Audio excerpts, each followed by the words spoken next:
بسم اللہ الرحمن الرحیم۔ اللہم صلی علی محمد و علی آل محمد۔ السلام علیکم ورحمۃ اللہ وبرکاتہ۔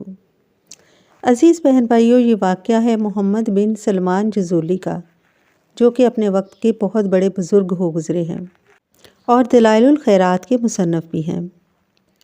ایک مرتبہ کسی وجہ سے یا اتفاقاً کسی گاؤں تشریف لے گئے۔ نماز ظہر کا وقت ختم ہو رہا تھا اور پانی موجود نہیں تھا۔ آپ کے ساتھ کچھ مرید اور خلفاء بھی تھے۔ بہت تلاش و جستجو کے بعد ایک کنواں نظر آیا، لیکن ڈول اور رسی نہیں تھی۔ حضرت صاحب کنویں کے گرد پریشان حال پھرتے رہے، چکر لگاتے رہے اور ان کے مرید بھی۔ اچانک کچھ دور گھر سے ایک بچی نکلی۔ وہ یہ ماجرا دیکھ کر قریب آ گئی۔ بچی نے پوچھا، حضرت کیا پریشانی ہے؟ انہوں نے جواب دیا کہ بیٹی، میں محمد بن سلمان جزولی ہوں۔ ظہر کا وقت تنگ ہو چکا ہے، وضو کے لیے پانی نہیں ہے، اس لیے پریشان ہوں۔ تم کوئی بندوبست کر دو تاکہ ہم وضو کر کے نماز ادا کریں۔ اس لڑکی نے جواب دیا کہ آپ اتنے معروف و مشہور بزرگ ہیں اور ایک معمولی سا کام سر انجام نہیں دے سکتے۔ یہ کہہ کر لڑکی نے اپنا لعاب دہن یعنی منہ کا لعاب کنویں کے اندر ڈال دیا۔ لعاب ڈالتے ہی کنواں جوش مارنے لگا اور پانی باہر بہنا شروع ہو گیا۔ سب لوگوں نے وضو کیا اور نماز ادا کی۔ حضرت نماز سے فارغ ہو کر ادب و احترام سے اس لڑکی کے مکان پر تشریف لے گئے اور دستک دی۔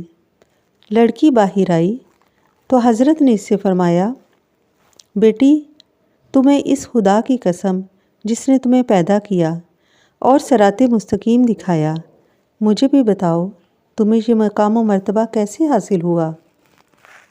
اس بچی نے نہایت تحمل اور بردباری سے جواب دیا، در حقیقت مجھے یہ مرتبہ اور عالی مقام حق تعالیٰ نے درود شریف پڑھنے سے عطا فرمایا۔ درود شریف جس کا میں بہت شوق اور محبت سے ورد کرتی ہوں۔ اس کے بعد شیخ صاحب نے کتاب دلائل الخیرات تحریر فرمائی اور آج ہم اس درود پاک کی برکت اور معجزے سے کتاب دلائل الخیرات تک پہنچ پائے۔ عزیز بہن بھائیو، درود پاک اپنے اندر بیش بہا برکات سمیٹے ہوئے ہے۔ زبان سے ادا ہوتے ہی گناہ کم ہونا شروع ہو جاتے ہیں اور برکات و درجات بڑھنا شروع ہو جاتی ہیں۔